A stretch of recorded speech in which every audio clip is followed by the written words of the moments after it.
बिगर IAS अधिकारी नियुक्तीच्या शासन निर्णयावरून संताप व्यक्त केला जातोय। मंत्रालयातील उपसचिवांनी शासन निर्णयावर संताप व्यक्त केलेला आहे।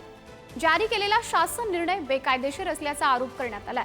ठराविक अधिकाऱ्यांच्या फायद्यासाठी निकषात बदल केल्याचा आरोप केला गेलाय। महाराष्ट्र प्रशासकीय न्यायाधिकरण किंवा हायकोर्टात जाण्याचा इशाराही देण्यात आलाय। हे प्रकरण नेमकं काय आहे ते आपण ग्राफिक्स मधून बघूया।